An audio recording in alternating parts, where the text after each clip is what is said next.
How we doing, everybody? It's your guy Wardy here. It's June 30th at the time this video first dropping, and we have a lot to get into as David Stearns is absolutely looking to add leading up to the MLB trade deadline, specifically for this rotation. But the great question is, to what degree and what players is he actually going to find himself landing? Well, the Mets have been connected to an abundance of players that we have seen over the past couple weeks, but over the past 24 to 72 hours in particular, we have noticed a trend in connection with not only Luis Severino, but also Seth Lugo. Yes, former two Mets right-handers may find themselves landing in Queens again, so we're going to break down all the latest reporting and where it stems from, the likelihood, unlikelihood of the Mets bringing back one of Luis Severino or Seth Lugo at minimum for the rotation, as they will have, of course, a big stretch from August 1st on there for the remainder of the season. We have a lot to break down in this one, everybody, and if you're still frustrated, like me as a Mets fan, with the Mets dropping 13 over their past 16 games and being swept terribly by the Pittsburgh Pirates, then make sure you guys check out last night's live stream on the platform.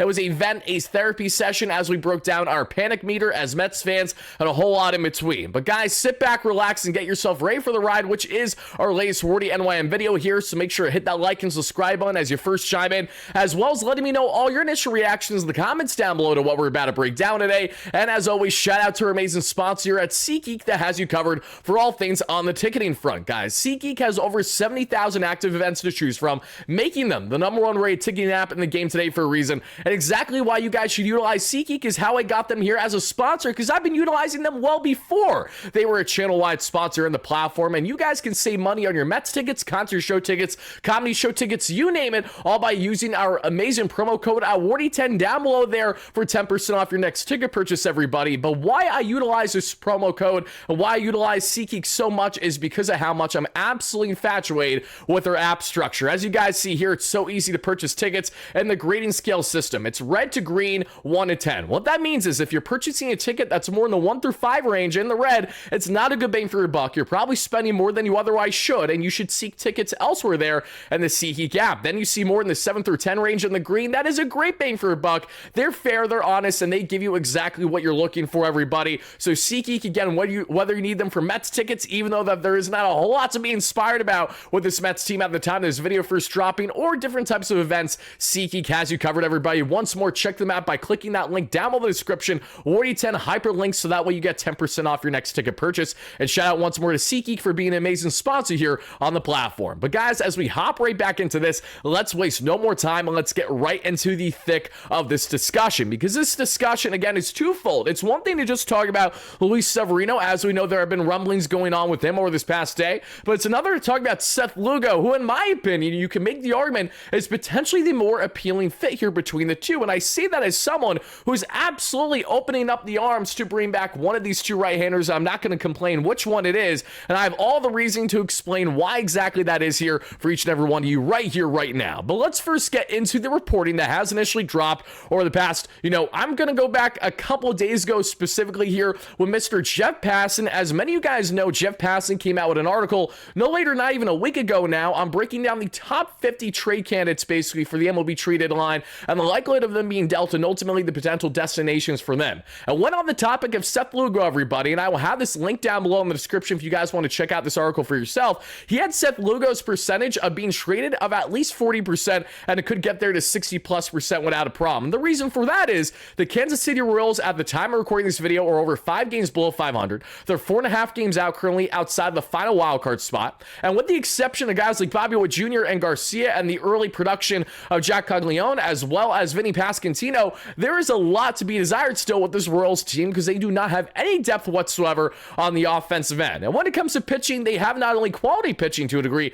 but they have pitching that certainly can be dealt for a certain decent price, especially if the Royals find themselves more as any retool team leading up to the MLB trade deadline than trying to buy big, when we know that they need to make more significant moves, even just to be a playoff team itself here in the calendar 2025 season. But on the topic of Seth Lugo in particular, everybody, why we're breaking him down today is because the likelihood of this man being traded is increasing by the second. Again, if you asked Royals fans 2 weeks ago if Seth Lugo going to be traded this season, they'd probably say no. Now you ask them, they're probably saying, yeah, it's leaning in that direction. production, and understandably so. So guys, let's talk more about Seth Lugo here. What is there to love about him? Why would the Mets consider bringing him back? And ultimately, why would Seth Lugo even have interest in coming back? Not that he has complete say given his contract status. It's not like he has a full no-move clause or anything like that, but still, Seth Lugo, obviously, if he's going to be dealt, would like to be dealt to a team, obviously, that he either has comfortability or familiarity with, and thankfully for this Mets team, that is where a guy like Lugo kind of falls in the category. He checks off endless boxes, everybody, but in case you guys, for whatever reason, are a newer Mets fan,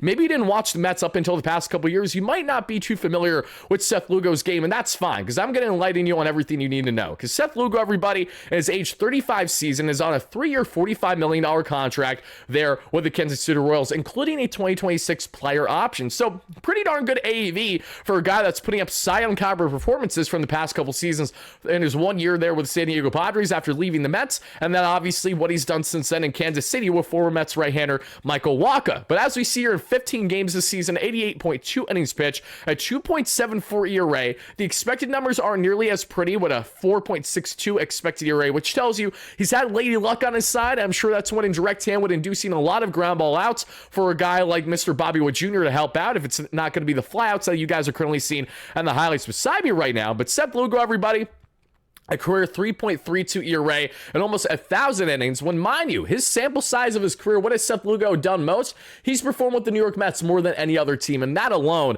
is why we have this connection yet again, everybody. Because I'm not saying that the past regime is going to play a key factor into the Mets bringing back Seth Lugo, but the reason why the Mets parted ways with Seth Lugo a couple years ago had a lot more to do with their current rotation configuration and not necessarily loving and what Seth Lugo could provide as an actual starter option. Well, here's the thing. Seth Lugo has been utilized as both a starter and a reliever for the Mets going back to obviously the late 2010s. They're getting into the early 2020s, and he had success and lack thereof. And right now, Seth Lugo,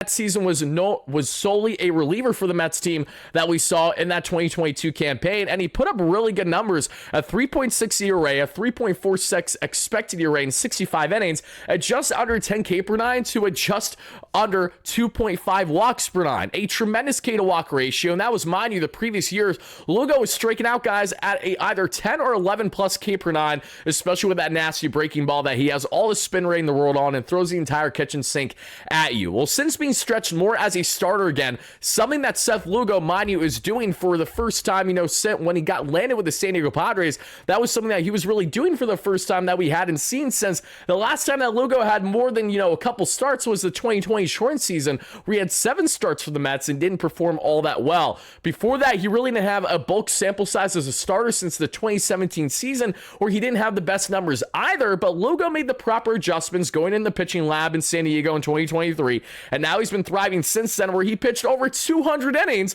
for the Kansas City Royals last year, far and away the most innings Seth Lugo has ever pitched in his career, and that led Seth Lugo to being a Cy Young award-worthy candidate there in back-to-back seasons from the Padres to a degree, and most notably there with the Royals a season ago. Last year, Seth Lugo had 206 innings pitched as a 33-year-old. We're looking at a 7.88 K per nine, at just over 2 walks per nine, a flat 3 ERA, and a 3.7 expected ERA. Then you add in so far what he's done this season. The K to walk ratio is about the same as it was a season ago, so there's nothing overly concerning there with a 7.71 K per nine to a 2.84 walks per nine. So I'm liking what I'm seeing there from Mr. Seth Lugo, everybody. And then when we expand a little bit further, if we're just going to take a little bit of a sneak peek at his baseball savant numbers, they leave a bit to be desired. I'm not going to tell you that they are the sexiest things imaginable, because that simply would not be factually true. But as you guys can see here, again, what you're getting in Seth Lugo is a guy that's going to throw the kitchen sink at you. So worry more about Lugo's continued production versus what all these baseball numbers are telling you, all in the blue to say, oh, he's not that good of a pitcher.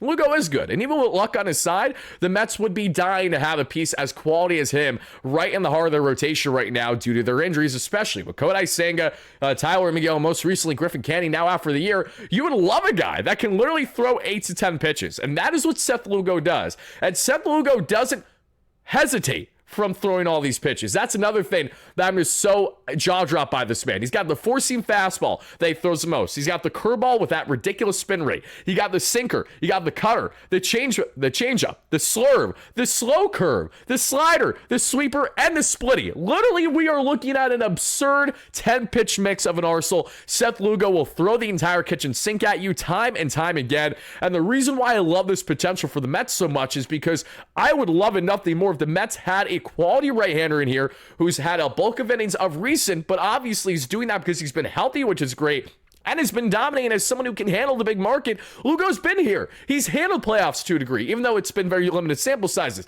Seth Lugo knows what it takes to win in New York. He understands this market, and he knows that there's still a large contingent of Mets fans that love and appreciate him. So as long as Lugo isn't going to be stubborn to say, I want absolutely nothing to do with going back to the New York Mets, then I would say that a trade for this to happen is actually a decent possibility. Now, we have heard as of late rumblings with teams including that being in the Chicago Cubs, try and make a potential trade for someone like Seth Lugo become a reality. Now, whether or not that's going to become a reality has yet to be seen. We know that Lugo will be a hot commodity, is one of the better quality starting options available leading up to the MLB traded line, everybody. And you know what I just realized? I got Max Fried highlights now running in my thing when that was never, ever what I was asking for. So that's...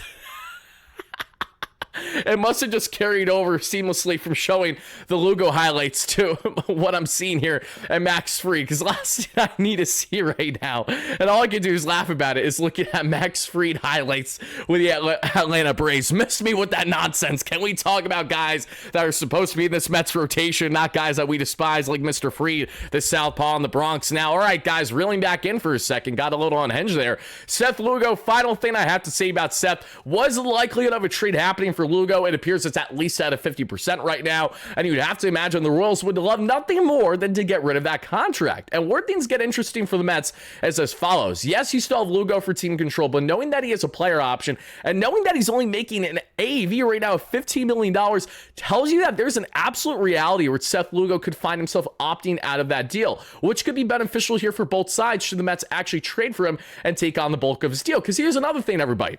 If the Mets take on the bulk of Seth Lugo's contract, that's going to lessen the return that they would have to give up to send the Royals away. But you're still going to have to give up some pieces for a multi-year controlled quality starter that would impact this Mets team right now for the better for their rotation. And because of that reason, you would have to be prepared to give up one of either the fringe infielders, because we know how much this Kansas City Royals team needs help on the offensive end. And it feels like maybe not so much infield, but to a degree outfield. You have to wonder if at least one of the guys that hasn't fully blossomed with the Mets yet could blossom there with the Royals with an increased opportunity. Whether that is one of the Ronnie Mauricios, the Luis Angel Acuñas of the world there, etc., or if you want to go more down the pipeline and you want to really deep dive into the farm itself, the Mets, thankfully, are in a position where they have an abundance to give up, not only on the pitching end, but on the offensive end. I think it would be nothing short of absolutely foolish if David Stearns went out of his way to trade away some of these key assets for someone that at least you're not going to have team control of for more than a year. Seth Lugo's under team contract for 3 years, including this season, so you might as well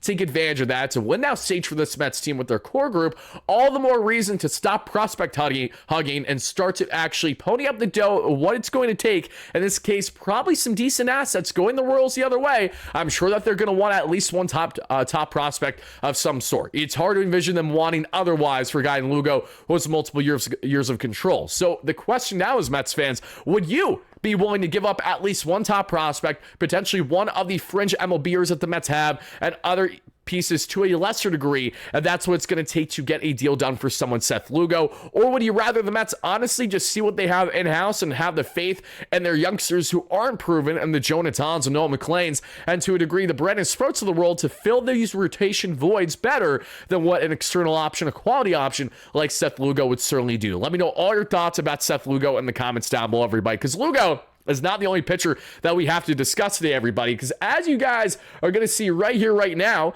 there's been some drama going on, and not in Oakland, but this time in Sacramento with the Athletics, as Luis Severino is trying to block out the trade noise amid his uncertain future with the A's. Now, in case you guys do not know what I'm referring to in the case of Mr. Luis Severino, let me enlighten you, because this all broke this past day, and it's fitting because I've had this video on my calendar the past 4.5 days to get done. But given the fact that the Mets have been free-falling the way that they are right now, and knowing that it's time and place to when to drop videos at certain times, I didn't get this set until after this reporting came out. I'm really happy that I waited, because since then, this reporting has further validated why we need to talk about a potential Luis Severino trade reunion here. Because this one, in my opinion, has a greater likelihood of happening than Seth Lugo, but I like the upside more with Seth Lugo at the same time, if that makes sense. So while Lugo obviously is not going to be throwing you any high velocity, what Lugo is going to do is throw such a kitchen sink at you in a Chris Bassett way, but as a guy who's been in Queens for multiple years before, knows what it takes to win, and just came off of a 200 plus inning season where he's almost at 90 innings already this year. That's very encouraging if you're a fan, a follower of Seth Lugo and what he's been doing right there for the Kansas City Royals. But as we can see, everybody, from Bob Nightingale of USA Today, Nightingale reported yesterday that the A's, and I quote, can't wait to trade Luis Severino after he keeps bashing the Sacramento environment. If you guys don't remember, I remember like it was yesterday when Severino made his first spring training starts there for the A's in what is their AAA stadium. For those that don't know, the A's, if I'm not mistaken, play in the AAA stadium for the Sacramento River Cats, which I want to say is the affiliate for the San Francisco Giants, but don't quote me on that. I could be wrong. I'm not a minor league expert. I'm just doing the best I can right now. We're flowing through this one. And as we can see, Severino has a 6.79 ERA at home and a 0-7 record. Now, I know when you see those numbers, I know when you see the baseline ERA down there right now, you're probably saying to yourself, Wardy, I want nothing to do with Luis Severino on a 3-year, $65 million contract where he doesn't have a player opt-out until the 2027 season. I completely understand the reservations, but here's why I'm going to completely counter them at the same time. Luis Severino at home has been butt cheeks, no doubt about it. On the road, the guy's been nails. He has just over a 3-year ERA on the road with just 10 less innings. For context, he's thrown right around 57 innings or so at home this season. He's thrown 47 plus on the road. He has been tremendous on the road, everybody. And to expand further as to how drastic these splits are, let me enlighten you just for a second here, guys, so you can see it with yourself. And you guys should be able to see it because I'm going to pull this right here. So it might be slightly cut off, and I apologize, but the point still stands. If you guys go in Baseball Reference and just take a look at the splits here, what you guys will see in this category, right in this middle category here that I'm highlighting right now, this is home and away splits. At home, 10 games. We're looking at a 300 opponent batting average, a 359 on base, and a 468 slug, good for an opponent 827 OPS. On the road, he has an opponent batting average of 219 with a 293 on base and a 337 slug, good for a 630 OPS. Far more encouraging. Funny enough, also, when we look at the drastic differences between this, a 3.23 ERA away, like I just mentioned. And when we look at the home run ball, he's given up home runs at a higher rate in Sacramento, and that minor league ballpark makes sense. 7 home runs to just 4 on the road so far, and his whip is just 1.12 on the road, where it's roughly a 1.6 at home. So guys, what does this mean? It means Luis Severino is just a change of scenery away from being back to being a productive pitcher. And Severino loves the idea, you can tell right away, is not completely opposed to the idea of returning to this New York Metropolitan team. Because as you guys initially saw when I first pulled it up, there was an article that came out this past day through our friends on the New York Post, which broke down more on Severino's and his comments with the media. And of course, the New York Post and the media are going to do what they're going to do. They're going to ask Severino specifically his thoughts on potentially returning to this Mets team. And in response to potentially being traded, Luis Severino had the following to say, everybody. And let me actually do something real quick just so hopefully it's a little less laggy. If not, no worries. But I did want to at least fix things slightly here, everybody. So my apologies if it lags for a second there on the highlights. It just might be one of those days, unfortunately, but regardless, we're going to roll it for you. Point I'm trying to make, though, in the case of Luis Severino, everybody, is that Luis Severino right now is not at all hating the idea of returning to this Mets team. And when asked again specifically the idea of returning to this club, he said the following, and I quote, "It's not up to me. They were great to me last year. So if it happened, I definitely wouldn't be opposed to it or say no, but it's about whatever the A's need." So Severino has pretty much laid it all out there. Bring me back. He said that pretty much when he kind of first signed that we saw with the A's. Now we're seeing it now. In case you guys don't know that context, and I know I'm lagging a little bit, so I apologize, guys. Bear with me. I think the only way for this lag to properly stop is just for me to stop showing you guys these Sevy highlights right now. A damn shame. So I apologize for that. But what we'll do is we're going to go right back over here to this slide instead. We're going to scroll up for a second. I'm going to go down here. I'm going to minimize this, and then you guys should be in better standing than what you currently were a second ago. So Severino has made it known that he wants to return this Mets team. And mind you, Luis Severino also approached the Mets and was willing to sign a 2-year, $40 million contract to return the club. Mind you, 2 years of $40 million is $20 million of average annual value. The Mets decided to go for $6 million less with Frankie Montas. And while, yes, there is still upside with Frankie Montas, I'm not going to write him off after his first bad start of the season, after going 5 shutty against the Braves his first start. At the same time, I understand the level of concerns and the lack of certainty that comes with this Mets rotation right now. Severino brings certainty, everybody, and if you guys are really deterred by what he's doing at home in the worst ballpark in baseball, the only minor league ballpark in baseball, then I got a bridge to sell you, because you guys clearly didn't pay attention to Severino, what was working so well for him last year, especially his ability to get that punchy up late in ball games. Severino was one of the most consistent starters for the Mets last year, through and through. Him and Manaea were absolute horses for this team, and Sevy had many outings, going 6-7 straight innings for this club when they needed it most, when they weren't otherwise getting it from a lot of other key starters in their rotation. And we've learned very well how the Mets can get the best out of Severino. Severino knows very well how much he would dominate for the Mets here again, because he loved New York. He would love the idea of returning this Mets team. We know how much he wanted to return. There was not a single player last year, with the exception of potentially Harrison Bader, that didn't want to return to the Mets last year after they concluded their 2024 run. But David Stearns made his decisions, and so far, halfway into the season, we're seeing that all those situations are, all those decisions are not necessarily paying off the way that we initially hoped as Mets fans. And as we expand a little bit more here on Luis Severino and his arsenal, similarly, again, he's kind of all over the place with his Savant numbers this year, but it goes in direct hand with the fact that he's not happy, he's not comfortable, and this further proves my point for anyone that tries to tell me, Wardy, I want nothing to do with Luis Robert. He's not going to be a productive player at all. While I understand the reservations, Robert is in the exact same boat, but has been in the same boat as a guy like Severino for his entire career, playing in a ballpark in which no one wants to go there, no one wants to play there, and you're on an absolutely horrendous team. That is a really easy way to get a player to be motivated to unmotivated very fast, and get a shell of what they actually are as a player to get them consistently on a daily basis. Severino is proving in real time his active and continued disgruntlements that he has voiced plenty